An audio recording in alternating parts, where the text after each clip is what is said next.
그럼 이제 우리 입장에서는 북한의 기술을 분석하는 데 있어서 1단, 2단, 3단 중에 2단을 이제 우리가 확보했다는 건 매우 중요한 겁니까? 어떻게 되는 겁니까? 충분히 의미를 갖습니다. 이제 왜냐하면은 이제 북한의 지금 이 발사체로 알려진 이 천리마 1호 사실은 화성 15형 ICBM 엔진을 그대로 활용한 것으로 보입니다. 네, 네. 그래서 일단 부분에 관해서는 우리가 뭐 사진이라든가 기타 정보를 통해서 일부 그 정보, 구체적인 정보를 확보를 했는데 네, 네. 2단에 관한 정보는 저희가 그동안 확보할 수가 없었습니다. 아, 그렇군요. 그래서 이번에 만약에 확보를 하게 된다면 소위 북한 ICBM의 2단에 해당하는 것이 도대체 어떤 것을 활용하는지 네. 어떤 정도의 그 능력을 갖고 있는지를 직접 확인할 굉장히 소중한 기회가 된다라고 말씀드릴 수 있습니다. 네. 아, 그럼 만약에 이제 3단을 이제 우리가 확보할 수 있을지는 아직 불투명합니다만은 3단까지 확보하게 되면 그게 이제 더 가능성이 커지는 겁니까? 그렇죠. 3단까지 확보하면 이제 마지막 단까지 ICBM의 3단 부분까지 북한이 어떻게 이 추진을 해 나가는지 네, 네. 북한 ICBM 전체의 그 역량을 판단할 수가 있게 되는 것이고요. 네, 네. 그다음에 또 만에 하나 그 부분에 위성까지 제대로 탑재가 되어 있다고 한다면 네. 북한이 뭐 주장하는 소위 그 군사 정찰 위성의 능력이 네. 어떤 정도인지 정확히 판단할 수 있는 그런 기회가 될 것이라고 말씀드릴 수 있습니다. 그렇군요. 그러니까 지금 이게 이런 정도의 2단을 통째로 우리가 확보하는 정도 북한 ICBM 기술을 분석할 수 있는 이런 단서를 얻은 건 이번 처음인 거죠? 그렇죠. 북한 ICBM에 관한 사실은 그런 정확한 어떤 잔해나 이런 것들을 네. 그동안 이제 동해 지역에서 어떻게 확보할 수가 없었습니다. 네, 네. 근데 이번에 사실은 아주 온전한 형태로 조각이 아니라 네, 네. 아예 그 통째로 그대로 된 그 발사체의 2단 부분을 확보했다라고 하는 거는 뭐 이거 뭐 엄청난 성과라고 볼 수가 있고요. 네, 네. 물론 이제 이것이 뭐 ICBM하고 모양이 틀리지 않냐라고 말씀할 수 있겠습니다만은 네. 기본적으로는 화성 15의 추진 체계를 거의 그대로 활용한 것으로 보는 것이 아하. 가능하기 때문에 네, 네. 기술을 확정할 수 있는 굉장히 좋은 기회다라고 말씀드릴 수 있습니다. 네. 우주 발사체라고 하지만 사실상 미사일과 똑같고 거기에 이제 뭐 예컨대 핵 폭탄을 실으면 핵 미사일이 되는 거고 위성을 실어 놓으면 이제 그 위성 발사체다 이제 주장하는 거니까요. 예. 그러면 이제 부품이 예컨대 여기 이제 부품이 어떤 게 쓰였고 그 어떤 부품들이 어디에서 들어왔고 이런 거 이제 우리가 알 수 있게 되겠군요. 굉장히 그것도 중요합니다. 왜냐하면 이제 그다음 북한이 이런 미사일들 생산할 때 네.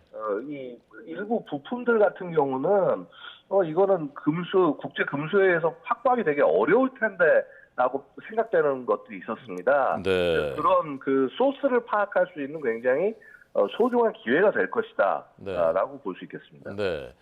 이게 그 자신들은 이름을 천리마라고 불렀었는데 아까 말씀하신 대로 지금 그 잔해 그 2단에는 천마라고 써 있거든요. 예. 이건 어떤 의미로 보셨습니까? 그래서 사실 뭐 이 부분은 누가 봐도 좀 의아한 부분일 수밖에 없는데, 네.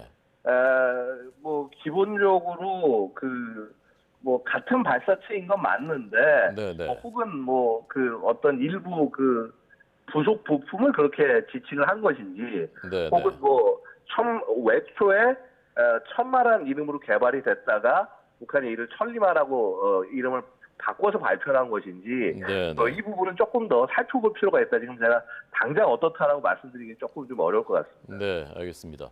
북한이 이제 2차로 이제 군사 정찰 위성 또 쏘겠다라고 했는데 언제쯤으로 예상하십니까?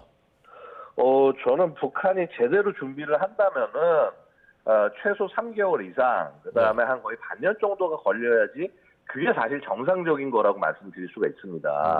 네. 왜냐하면 이번에 아시다시피 발사를 하면서 2단이 점화를 실패를 했는데 그러면서 추락을 한 건데 그냥 2단이 점화가 안 된 것이 추락의 원인이냐, 네. 혹은 아니면 1단 자체가 추력이 충분하지 않느냐 등등 굉장히 여러 가지 점검해야 될 부분들이 많습니다. 네. 그 부분들을 하나하나 북한이 제대로 점검해 넘어간다면은 최소 3개월 이상이 걸릴 것이고요. 네. 뭐 길게는 거의 한 반년 정도까지도 걸릴 수 있다라고 말씀을 드릴 수가 있습니다. 그런데 북한이 되려 그러한 과정 없이 곧바로 쏜다라고 한다면 이거는 북한이 위성 발사가 중요한 것이 아니라 네, 네.